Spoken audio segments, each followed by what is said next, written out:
September 22 నుంచి కొన్ని వస్తువులపై జీఎస్టీ భారీగా తగ్గుతున్న విషయం తెలిసిందే.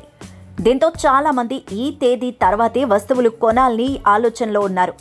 అయితే వాస్తవానికి సెప్టెంబర్ 22కు ముందు కొన్ని వస్తువులను కొనుగోలు చేయడం చాలా మంచిది. ఎందుకంటే ఈ వస్తువుల ధరలు ఆ తర్వాత భారీగా పెరగబోతున్నాయి. మరి సెప్టెంబర్ 22కు ముందు కొనాల్సిన వస్తువులేంటో ఈ వీడియోలో తెలుసుకునే ప్రయత్నం చేద్దాం. ప్రస్తుత కాలంలో చాలా మంది సూపర్ మార్కెట్, షాపింగ్ మాల్స్లో వస్తువులు కొనుగోలు చేసేస్తున్నారు. ఇలాంటి ప్రదేశాల్లో వస్తువులు కొనుగోలు చేసినప్పుడు బిల్లు దాదాపుగా 2,500 రూపాయల కంటే ఎక్కువగా ఉండే అవకాశం ఉంది. ఇలా ఒకేసారి 2,500 కంటే ఎక్కువ మొత్తంలో వస్తువులు కొనుగోలు చేస్తే వీటిపై జీఎస్టీ ప్రస్తుతం 12% కొనసాగుతోంది. ఇక సెప్టెంబర్ 22 తర్వాత వీటిపై 18% జీఎస్టీ విధించే అవకాశం ఉంది.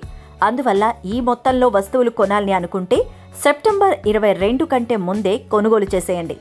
రాయల్ ఎన్ఫీల్డ్ బైక్ కొని దానిపై రైడ్ చేయాలని కోరుకొని యూత్ ఉండరు. అందులోనూ అప్గ్రేడ్ సీసీ కావాలని చాలా మంది ఆరాటపడుతూ ఉంటారు. అయితే 350 కంటే ఎక్కువ సీసీ కలిగిన బైక్ కొనాలి అనుకునేవారు సెప్టెంబర్ 22 కంటే ముందే కొనేసేయండి. ఎందుకంటే ఆ తర్వాత దీనిపై ఇప్పటివరకు ఉన్న 28% జీఎస్టీ 40% వరకు పెరిగే అవకాశం ఉంది. సెప్టెంబర్ 22 కంటే ముందే ఈ బైక్ను కొనుగోలు చేస్తే దాదాపుగా మీరు 15,000 రూపాయల వరకు సేవ్ చేసుకోవచ్చు.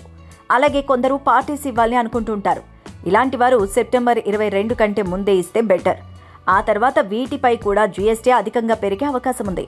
ఇలా కొన్నింటిపై జీఎస్టీ భారీగా పెరిగే అవకాశం ఉంది. అలాంటి వాటిని సెప్టెంబర్ 22 కంటే ముందే కొనేసేయండి. అయితే మిగతా వస్తువులపై జీఎస్టీ తగ్గే అవకాశం ఉంది. వాటిని ఆ తర్వాత కొనుగోలు చేస్తే లాభపడతారు. కానీ లగ్జరీ వస్తువులను మాత్రం సెప్టెంబర్ 22 లోపే కొంటే మంచిదని ఆర్థిక నిపుణులు చెప్తున్నారు.